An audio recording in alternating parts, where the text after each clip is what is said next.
Hey friends, Gene Perry here, and this is the fourth part of a four-part series on Temple Audio pedal boards. I'm going to give you my 5 lessons learned about Temple Audio pedal boards as long as I've been using them. Stick around.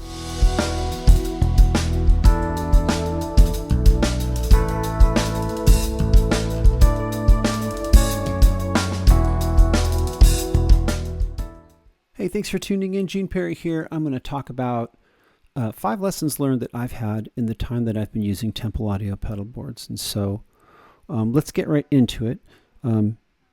Lesson number 1 for me would be to really audit pedals, right?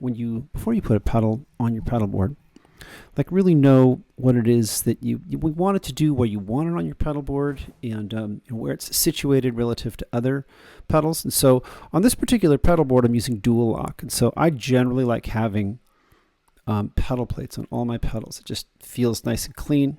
Everything clicks into place. And in this board in particular, it's a little bit crowded. So I did have to use dual lock here. So this pedal in front here, which is a SaturnWorks 2-channel mute, uses dual lock. And the reason that I'm doing that, and I'll see if I could show you, and that is that the power that comes into the mixer right here runs right into this 1/4-inch jack. And so I needed to be able to move it from side to side. For that reason, I use dual lock. Let's look at another option. So this is going to be my NS stick board. This EQ2 is using pedal plates, and so it's snuggled in, as well as this collider. But I'm using a zip tie on this Neuro hub right here. And the reason that I'm doing that is because I just want to make sure that this is where I want the Neuro hub to be. I'm also doing a lot of kind of work in arranging the pedals and getting them set up the way I want to.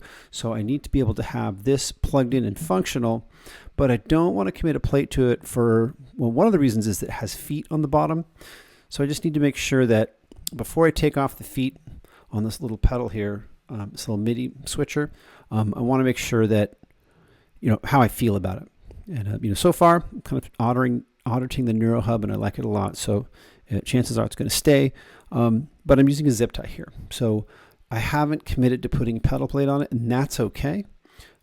What I have committed to is just keeping it on the board. And that because I've got a little wiggle room right there, if I need to move it out, I can. But as long as I'm flipping it over, I still have, the ability to keep it on the board without having to wire it up each time. So that's tip number 1.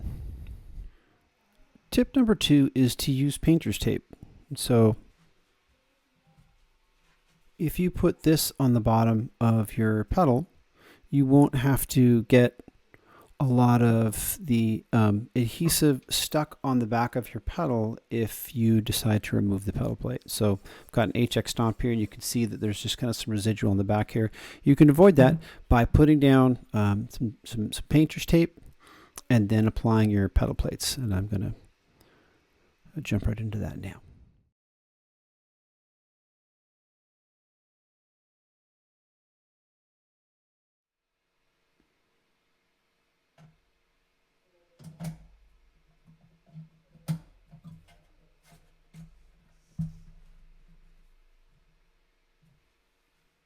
So looking at the bottom of this compressor now, you can see, right, it looks pretty tight. And I won't have to worry if ever I need to remove the adhesive about damaging the bottom of the pedal. So, pop it on the board here. And it looks good. And somewhere in there, it's got a little room there for cables, right? A little bit on top for the power. And when we do put the C4 in there, they're going to be, evenly spaced. It's going to look good. Yeah, so lesson number 2. Lesson number 3 is to have a plating strategy. And by plating strategy is you want to kind of understand how you're using the pedal. In the case of this pedal, I'm actually only going to be able to use one screw relative to this board. So I'm actually only going to use a screw on the top, but I have a second plate here for support. Right? So if we look on the board here, you'll see that I've got this Strymon power supply underneath it. So I'm only going to be able to get a screw up on the top here. And that's okay, because this is actually an always-on pedal. Or actually, I control it with a controller, but it is generally on. The second part of this is to consider that you can get away with just using one pedal plate if you're not actually pressing on the pedal a lot. And in the case of the compressor, as well as this pedal, which is just 2 faders, I'm not actually putting any weight on it. Right? So in the case of this tuner, right, I'm using this a lot. So you've got 190 pounds, you've got some mass, 187 pounds, like a mass coming down on top of the switch itself. And so you want to have a pedal plate run underneath, and then you want to have a second plate there to kind of reinforce that, right? That makes good sense, because otherwise, if you only have one up here, right, when you press down on this, the adhesive is going to come up, and then you're not going to have a solid connection there. So double plate,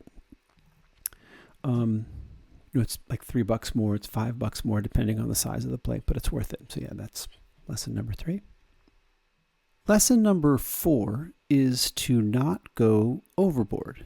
And by not going overboard, I mean don't go over the side of the board.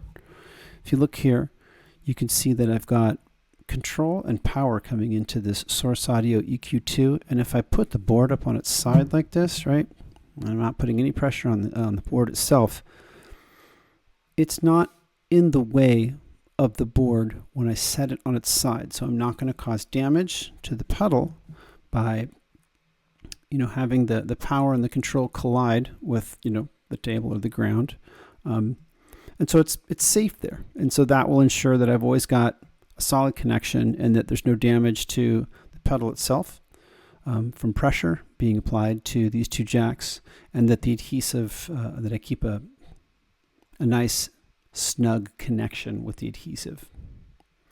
2 ways to kind of work around that is to incorporate multi-effects pedals, so you're finding more value within a smaller amount of real estate, or just get a bigger pedal board, right? So don't hang things off the side, don't go overboard if you can help it. I suppose that's half the fun with pedal boards though, so try not to go overboard.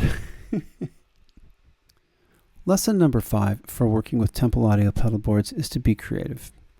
So you may find unorthodox ways of using the plates or the end panel, the mods, and that's kind of the beauty of working with a platform that offers you that kind of variety. So in my last session, you saw that I used an off-board expression controller by using TRS, because the 4X mod supports TRS, so that makes great sense. Now, I was able to use an expression roller on this pedal board, and I'll show you what I mean, but I did so only using a single plate. So this is a DMC3XL made by Disaster Areas, and I've only got 1 plate on it right there, right? I'll show you what that looks like.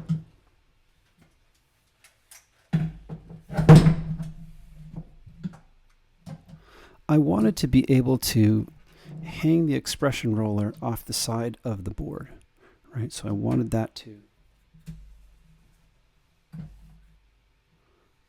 let's get that in focus somehow.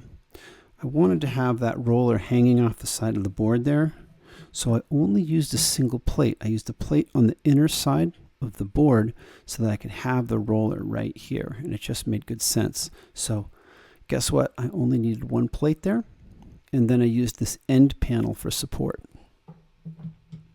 Another creative use of the Temple Audio platform is to actually have to remove the screws from, like, let's say a Boss size pedal, because the screws, the placement of the screws coincide with the perforations on the Temple Audio board.